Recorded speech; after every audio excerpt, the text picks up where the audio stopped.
It was a breezy afternoon in the heart of Philadelphia, and the aroma of freshly brewed coffee wafted out of the corner cafe.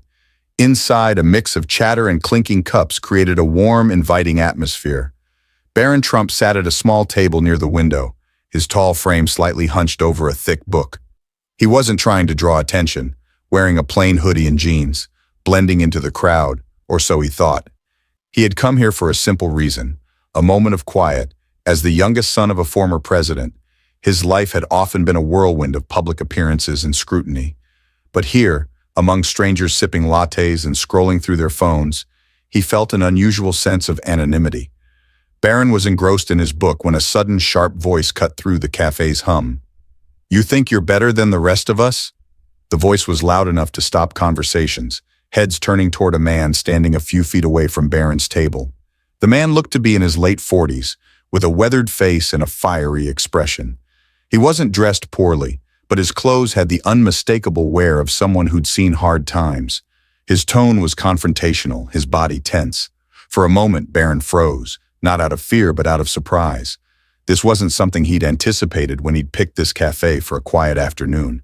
The tension in the room thickened as all eyes focused on the unfolding scene. "You've got everything handed to you on a silver platter," the man continued, his voice trembling with anger. "Do you even know what it's like to struggle?" The other patrons exchanged uneasy glances, unsure whether to intervene or stay silent. The barista behind the counter hesitated, her hand hovering near the phone. Barron's calm demeanor contrasted sharply with the man's intensity. He closed his book slowly, placing it on the table, and looked up at the man. "Sir," he said, his voice steady but quiet, "I'm not sure what's upset you, but maybe we could talk about it." The man scoffed loudly. "Talk? You want to talk? What could you possibly have to say that someone like me would want to hear?" The cafe fell eerily silent, people waiting, holding their breaths for what would happen next. But instead of matching the man's aggression, Barron did something no one expected, and it changed everything. Barron leaned back in his chair, his posture relaxed but attentive. The man's anger seemed to pulse through the room, making even those watching from afar feel uneasy, but Barron didn't flinch. Instead, he gestured to the empty chair across from him. "Please sit," he said calmly, his tone disarming. The unexpected offer took the man aback for a moment, but the tension in his shoulders didn't ease. He stood there, fists clenched, glaring down at Barron. "Why would I want to sit with someone like you?" the man sneered. "You're just another spoiled kid who'll never know what it's like to live in the real world." A few patrons shifted uncomfortably in their seats, whispering to one another. The barista made a subtle movement as if considering whether to intervene, but Barron kept his composure. "Maybe you're right," Barron admitted, his voice measured. "I haven't walked in your shoes, but if you sit down, maybe you can tell me what that's like." For a second, the man seemed to falter. The firmness in Barron's voice wasn't a challenge, it was an invitation. Yet instead of taking the seat, the man leaned in closer, his voice dropping but retaining its sharp edge. "You think I owe you my story? You think that'll make you feel better about yourself?" he snapped, his words dripping with sarcasm. Barron's gaze didn't waver. "I think everyone has a story that deserves to be heard," he said, his words hung in the air, cutting through the silence. The man hesitated, as if unsure whether to lash out again or accept the unexpected civility.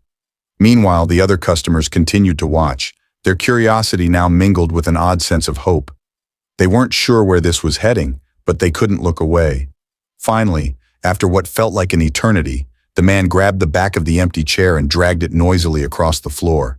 He dropped into the seat, crossing his arms defensively, his jaw tight, his eyes scanning Barron as if searching for a crack in his calm demeanor. "Fine," he muttered. "You want to hear about the real world? I'll tell you." The tension in the cafe shifted, not entirely gone, but no longer suffocating. The barista lowered her hand from the phone. The patrons leaned in slightly, pretending not to eavesdrop but hanging on every word. Barron nodded, leaning forward slightly. "I'm listening," he said simply. And so the man began to speak, but what came next wasn't just a story, it was a revelation. The man took a deep breath, his chest rising and falling as if trying to steady himself. When he spoke, his voice was quieter but no less raw. "You look at me and see someone angry for no reason, but you don't know what it's like to lose everything," he began, his words heavy with bitterness. He glanced around the cafe as if daring anyone to interrupt before his gaze landed back on Barron. I had a job, a family, a decent life, but then the factory I worked at shut down. Just like that, gone. Hundreds of us left with nothing but promises they'd relocate us, promises that never came true. The cafe was silent, save for the faint sound of the espresso machine hissing in the background. The man's voice began to crack as he continued, his tough exterior crumbling with each sentence. I tried to hold it together for my wife and kids, worked whatever odd jobs I could find, but when you're scraping by, it doesn't take much to break you. My wife, she left, took the kids with her, said she couldn't live like this anymore. He paused, his eyes glistening. I can't even blame her. Barron remained silent, his face unreadable, but there was no mistaking the empathy in his eyes. The man's gaze shifted to the table, his fingers tracing the grain of the wood absently, as if trying to ground himself. Do you know what it feels like to walk into a room and know everyone is looking at you, judging you, thinking you're nothing? That's my life now, every single day. The words hit hard, not just for Barron, but for everyone listening. A woman at a nearby table shifted in her chair, suddenly engrossed in her coffee cup, as if trying to process what she just heard. And then, I see someone like you, the man continued, his voice rising slightly, sitting here with your fancy clothes, reading a book like you don't have a care in the world. And it makes me mad because no matter what I do, I'll never have what you have. Barron didn't rush to fill the silence. He let the man's pain settle, respecting its weight. Finally, he leaned forward, his elbows resting on the table. I don't know what it's like to be in your shoes, Barron said softly, but I do know what it's like to feel judged, to feel like people have already decided who you are before you've even said a word. The man looked up sharply, his eyes narrowing. What could you possibly know about that? Barron's response wasn't what anyone in the cafe expected. It turned the conversation and the entire mood of the room in a way no one could have predicted. You might think I've got it easy because of my name, Barron said. And in some ways you're right. I've never had to worry about a roof over my head or food on the table. But that doesn't mean I don't know what it's like to feel misunderstood. The man scoffed, ready to interrupt, but Barron held up a hand, not in a dismissive way, but as if to say, hear me out. Everywhere I go, people make assumptions about me, Barron continued, his voice calm but carrying a weight that made everyone in the cafe lean in a little closer. They think they know who I am, what I believe, what I've done, just because of my last name. They don't see me as a person. They see a caricature, someone they can project their own frustrations onto. Kind of like what's happening here.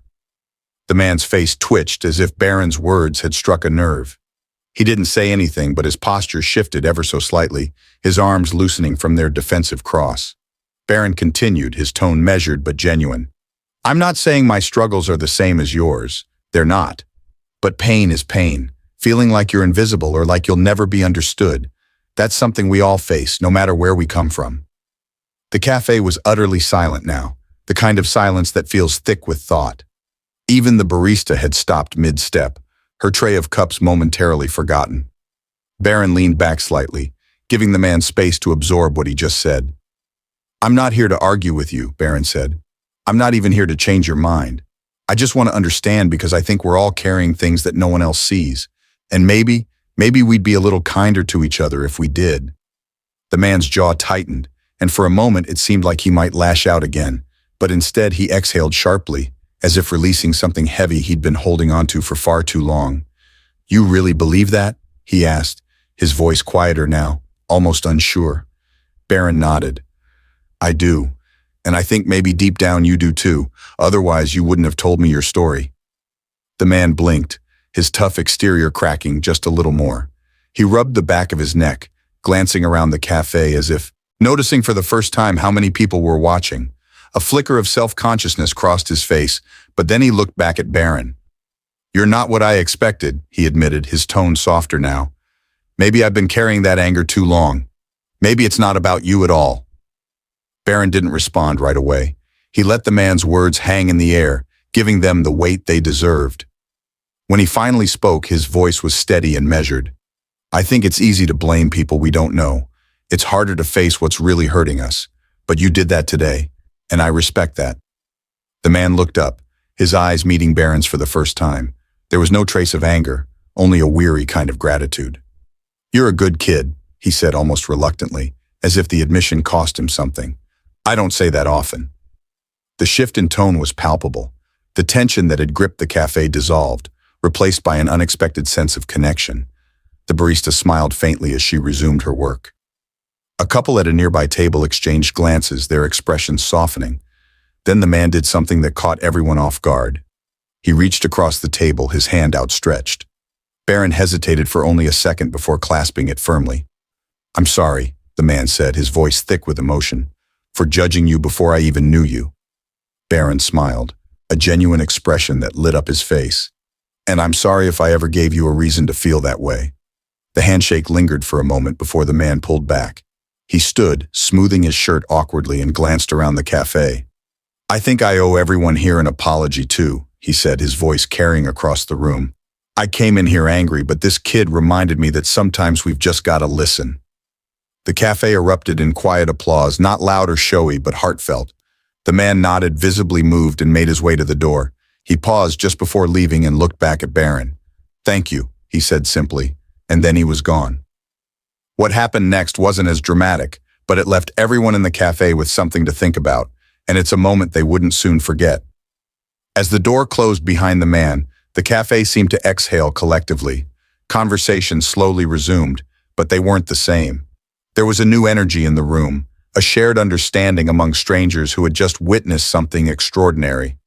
Barron returned to his seat, picked up his book, and took a sip of his now cold tea. But before he could fully retreat back into his solitude, a woman from a nearby table approached him. She looked to be in her 60s, with kind eyes and a warm smile. "Young man," she said softly, "I just want to say what you did back there was remarkable. You didn't have to listen to him, but you did. And I think you reminded all of us that sometimes kindness is all it takes to turn things around." Barron nodded, his expression humble. "Thank you, ma'am. I think we all just want to be heard." The woman smiled and returned to her table, leaving Barron to his thoughts. Around him, the cafe buzzed with a different kind of energy now. Patrons were smiling at each other, striking up conversations, and offering small gestures of kindness, holding doors, sharing smiles, and even picking up tabs.